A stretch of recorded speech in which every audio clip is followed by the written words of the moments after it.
அனைவருக்கும் வணக்கம். அரசு அதிகாரிகளை உருவாக்கும் நோக்கில் உங்கள் இம்பல்ஸ்.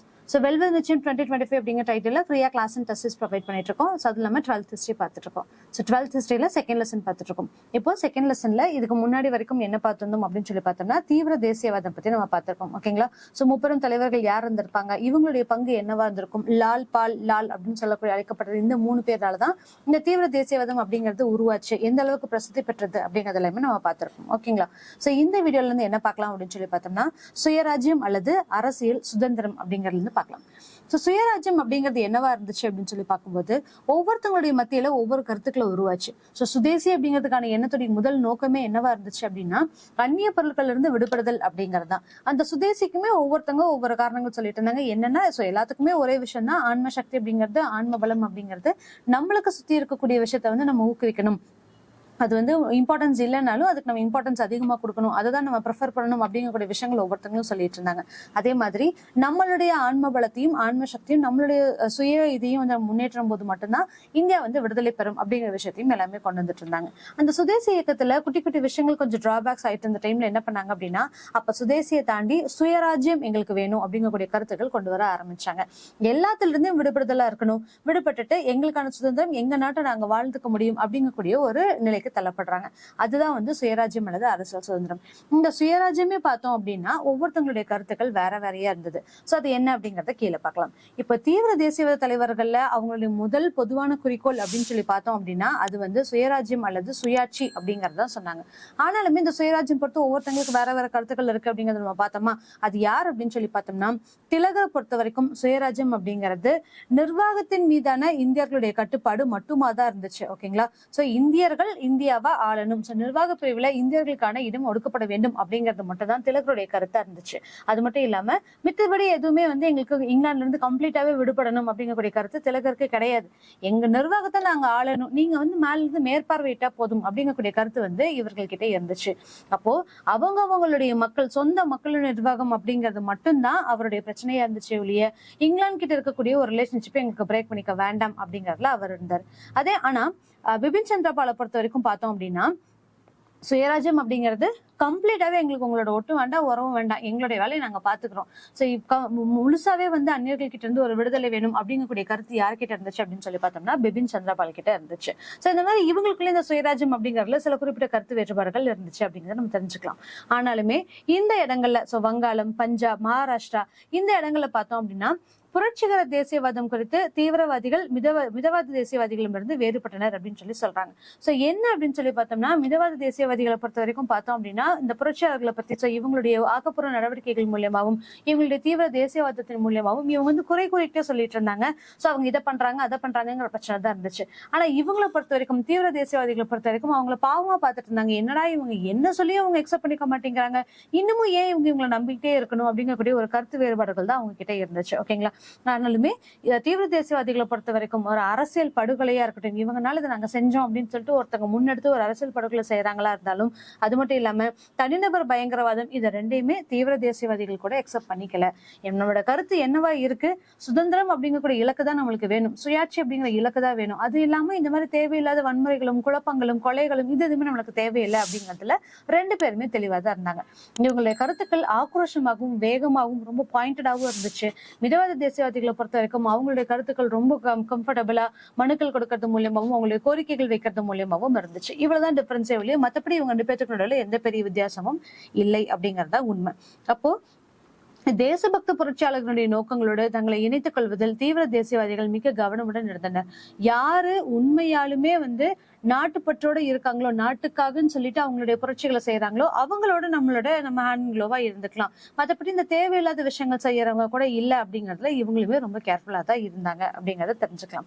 இதுல என்ன ஒரு சின்ன கிளாஷ் வந்துச்சு அப்படின்னு சொல்லி பார்த்தோம்னா சுதேசி இயக்கங்களை பார்த்திருப்போம், அதுக்கு முன்னாடி இருக்கக்கூடிய இயக்கங்களை பார்த்திருப்போம். சுதேசி இயக்கம் அப்படிங்கிறது பாமர மக்கள் வரைக்கும் எல்லாருமே போனாங்க, சராசரி மக்கள் எல்லாரும் எல்லாருமே அதுல பாடுபட்டாங்க அப்படிங்கறத நம்ம தெரிஞ்சிருப்போம். இதுக்கு முன்னாடி எல்லாமே பார்த்தோம் அப்படின்னா ஒரு சாராரை வந்து அவங்க ஏத்துக்கல அப்படிங்கறது எல்லாமே பார்த்தோம். இது சமிதிகள்லாம் நம்ம பார்த்திருப்போம். சமிதிகளை பொறுத்த வரைக்கும் முஸ்லிம் விவசாயிகளுக்கு எந்த விதமான ஒரு இம்பார்ட்டன்ஸும் கொடுக்கல, ஒடுக்கப்பட்ட மக்களுக்கு எந்த விதமான ஒரு இம்பார்ட்டன்ஸும் கொடுக்கல அப்படிங்கறது எல்லாமே பார்த்திருப்போம். அதை வந்து சுதேசி இயக்கம் மீட் பண்ணுச்சு. ஆனாலுமே இந்த இடத்துலயுமே மறுபடியும் என்ன ஒரு பிரச்சனை வருது அப்படின்னு சொல்லி பார்த்தோம்னா, மதம் சார்ந்த நம்பிக்கைகள் மூலியமா சுதேச உணர்வுகளை தூண்டுறாங்க அப்படிங்கறத நம்ம பார்த்திருப்போமா. சோ அப்படி இருக்கிற பட்சத்துல மதம் சார்ந்த நம்பிக்கைகளையும் தாண்டி இந்து மத முலாம் பூசப்பட்ட கருத்துக்களை வந்து முஸ்லிம்களால ஏத்துக்க முடியல. ஓகேங்களா. சோ பிளண்டா அவங்களுடைய கருத்துக்கள் மட்டும் சொல்லல, இவங்களுடைய மதம் சார்ந்த நம்பிக்கைகளும் மதம் சார்ந்த விஷயங்களுமே வந்து ஒரு முலாம் பூசப்பட்டு இவங்களுக்கு அறிவுறுத்தப்படுது, அவங்க கிட்ட ஃபோர்ஸ் பண்ணப்படுது அப்படிங்கறத தெரிஞ்சுக்கிறாங்க. சோ அதனால என்ன பண்றாங்க அப்படின்னா, அகைன் இங்கேயுமே முன்னாடி இந்த மத சமிதிகள்லாம் எப்படி இருந்துச்சோ அந்த மாதிரி சுதேசி இயக்கமும் என்னாச்சு அப்படின்னு சொல்லி பார்த்தோம்னா, பெரும்பகுதியில் இருக்கக்கூடிய மக்களை வந்து இவங்களுமே அவங்க கிட்ட வந்து எடுத்துக்கிறதுக்கு தவறிட்டாங்க அப்படிங்கறத சொல்லியிருக்காங்க. அப்ப 1908 இருந்து தீவிர தேசியவாதம் அப்படிங்கிறது அகைன் சரிய தொடங்கிடுச்சு. என்ன ரீசன்? அதுக்கு 2 ரீசன். முதல் விஷயம், தீவிர தேசியவாதிகளுடைய முக்கியமான தலைவர்கள் எல்லாத்தையுமே வந்து கைது செஞ்சுட்டாங்க. சோ இது வந்து பிரிட்டிஷர்ஸ் பர்பஸாவே பண்ணது. இவங்கனால அதிகமா நமக்கு பிரச்சனை வருது அப்படிங்கறதுனால வாய்ப்பூட்டு சட்டம் மூலியமாவோ என்ன செஞ்சாலும் தப்பு அப்படின்னு சொல்லக்கூடிய முறைகள் மூலியமாவோ இந்த மாதிரி பல சட்டங்களை போட்டு இவங்களை கைது செஞ்சுட்டாங்க அப்படிங்கிறது முதல் ரீசன். அது மட்டும் இல்லாம ஆல்ரெடி அங்க வந்து ஒரு பிளவுகள் இருக்கு அப்படிங்கிறது ஒரு முக்கியமான ரீசன். ஸோ அப்ப 1908 இருந்து பார்த்தோம் அப்படின்னா தீவிர தேசியவாதம் அப்படிங்கிறது சரிய தொடங்கிடுச்சு. இதுல இன்னுமே ஆல்ரெடி எரிஞ்சிட்டு இருக்கிற எண்ணெய் ஊத்துறது அப்படின்னு சொல்ற மாதிரி 1907ல சூரத் பிளவும் ஒரு பெரிய பிரச்சனையா இருந்துச்சு. இதனால என்னாச்சு அப்படின்னு சொல்லி பார்த்தோம்னா, கம்ப்ளீட்டாவே இந்த சுயராஜ்யம் சுதேசி இயக்கம் அப்படிங்கிறதுமே வந்து ரொம்ப பாப்புலரா ஆகல இந்த 19 பீரியட்ல. அகைன் காந்தி வந்ததுக்கு அப்புறம் தான் இந்த சுதேசி இயக்கம் அப்படிங்கிறது மீண்டுமே வந்து வலுப்பெற ஆரம்பிக்குது. ஓகேங்களா. அது வந்து ஆல்மோஸ்ட் 1920s நம்மளுக்கு போயிடுச்சு. இப்போ நம்ம பார்த்துட்டு இருக்கிறது 1908ல பார்த்துட்டு இருக்கோம். ஓகே. ஸோ அகைன் 1907ல சூரத் பிளவு அப்படிங்கிறது ஒரு வீழ்ச்சிக்கு இன்னொரு காரணம் அப்படின்னு சொல்றாங்க. அப்ப சூரத் பிளவுனா என்ன, ஏன் இந்த இடத்துல வந்து ஒரு பிரச்சனை வருது? ஆல்ரெடி நம்ம வந்து வங்க பிரிவினை அப்படிங்கறத பார்த்துட்டோம். ஸோ வங்க பிரிவினை அப்படிங்கிறது வந்து பிரிட்டிஷர்ஸால பர்பஸா பிரித்தாளும் கொள்கை மூலியமா ஏற்றப்பட்டது. இந்த சூரத் பிளவு அப்படிங்கிறது ஒண்ணுமே இல்லை, இந்த 2 மக்களுக்கு நடுவில் ஏற்படக்கூடிய ஒரு பிரச்சனை.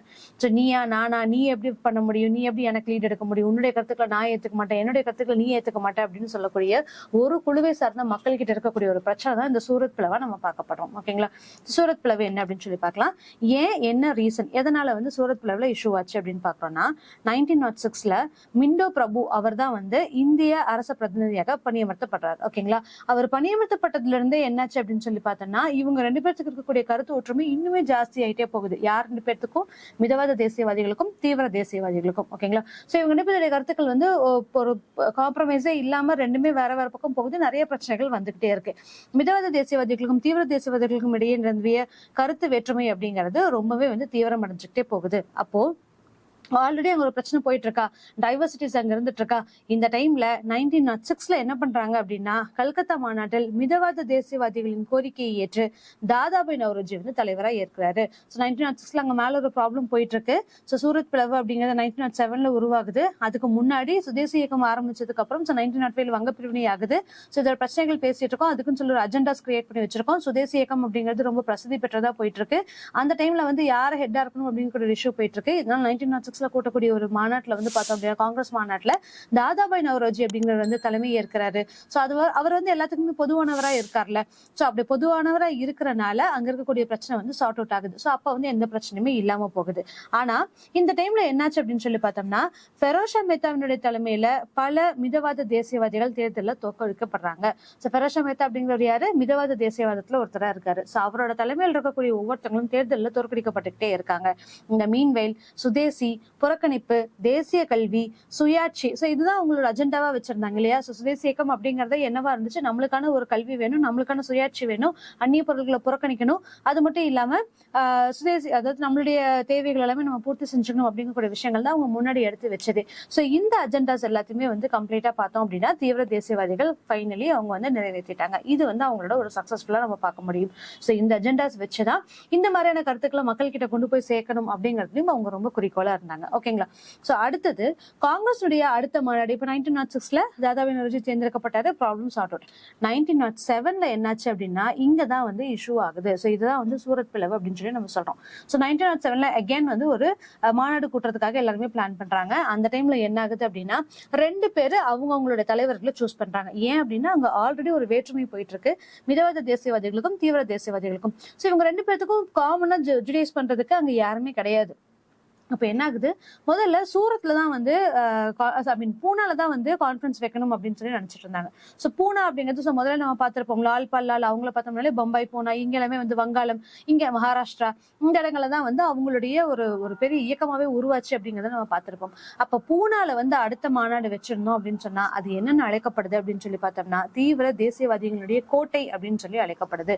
சோ அப்படி இருக்கக்கூடிய இந்த தீவிர தேசியவாதிகளுடைய கோட்டையில பூனால வந்து நடைபெறுச்சுன்னா நம்மளுக்கு தான் அது இஷ்யூ அப்படின்னு சொல்லிட்டு மிதவாத தேசியவாதிகள் ஒரு முடிவுக்கு வராங்க.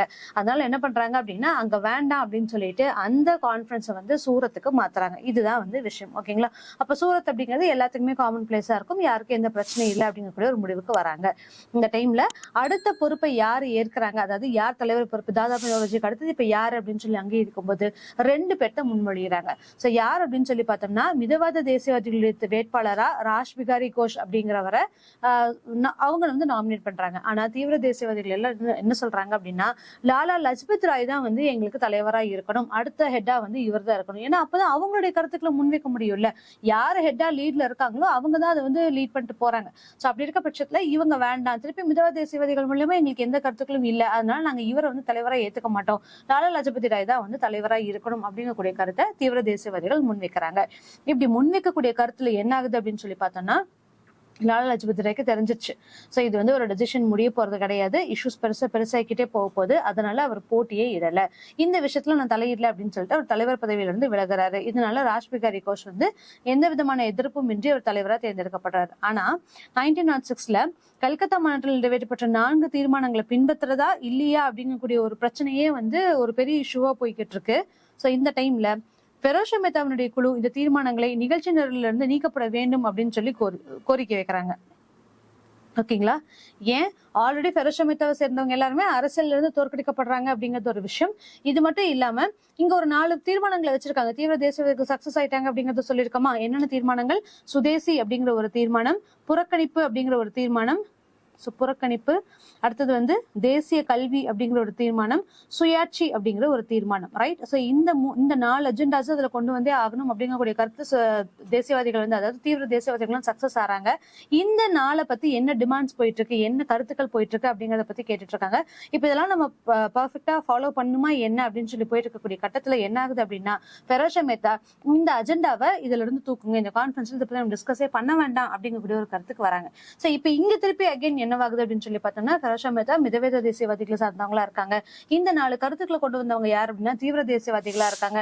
இவங்க 2 பேருக்கு நடக்கக்கூடிய பிரச்சனையில வந்து திருப்பியுமே வந்து ஒரு டிஸ்பியூட்ஸ் நடந்துட்டே இருக்கு, அங்க மறுபடியும் வந்து ஒரு பிரச்சனை போய்கிட்டே இருக்கு. அப்போ ஃபெரோஷாவினுடைய திட்டத்தை எதிர்கொள்ள தீவிர தேசியவாதிகள் அகைன் ராஷ் பிகாரி கோஷ் வந்து தலைவராக தேர்ந்தெடுக்கப்படுவதை எதிர்க்க முடிவு செய்யறாங்க. சோ அப்படின்னா வேண்டாம், இப்ப ராஷ் பிகாரி கோஷ் தேர்வு செஞ்சாங்கன்னா என்ன பண்ணுவாங்க, கண்டிப்பா இதை வந்து அஜெண்டால இருந்து தூக்கிடுவாங்க, அதனால இது நடக்கக்கூடாது, அவர் தலைவரா தேர்ந்தெடுத்தா மட்டும்தான் இது செய்ய முடியும், அதுக்கு நம்ம எதிர்ப்பு தெரிவிப்போம் அப்படின்னு சொல்லிட்டு அகைன் இங்க வந்து ஒரு குழப்பத்துல முடியுது. இதுதான் வந்து நம்ம சூரத் பிளவு அப்படின்னு சொல்லி சொல்றோம். சோ கடைசி வரைக்கும் எந்த ஒரு முடிவுமே எடுக்க முடியல. அப்போ முன்பிருந்ததை காட்டிலும் ஆங்கிலிடம் அதிக விசுவாசத்துடன் நடந்து கொண்டது அப்படிங்கறதையும் சொல்றாங்க. யார் அப்படின்னு சொல்லி பார்த்தோம்னா டிசம்பர் 1885ல, சோ இதுக்கு முன்னாடி யாருன்னா அந்த மிதவாத தேசியவாதிகள் தான் அவங்களுக்கு இருந்திருப்பாங்க. ஒரு குழப்பத்திலேயே முடிஞ்சது அப்படிங்கறத பார்த்திருப்போமா.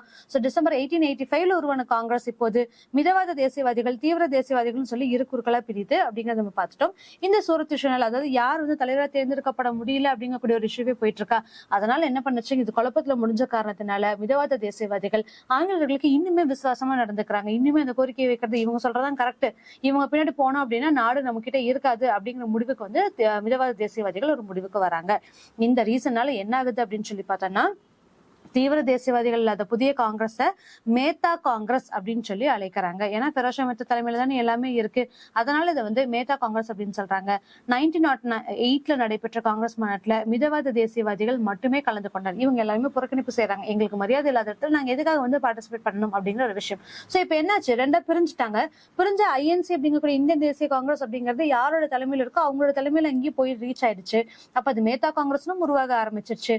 தீவிர தேசியவாதிகளுக்குன்னு சொல்லிட்டு ஒரு இயக்கம் இல்லாம போகுது. ஸோ முதல்ல நம்ம பார்த்திருப்போம் 1908ல இருந்து இந்த தீவிர தேசியவாதம் அப்படிங்கறது அழிஞ்சுக்கிட்டே வந்துச்சு, சரி தொடங்கிடுச்சு அப்படின்னு பார்த்திருப்போம். அதுக்கு என்ன ரீசன் அப்படின்னா மேத்தா காங்கிரஸ் அப்படின்னு சொல்லிட்டு ஒரு பிரிவு உருவாக ஆரம்பிச்சிருச்சு.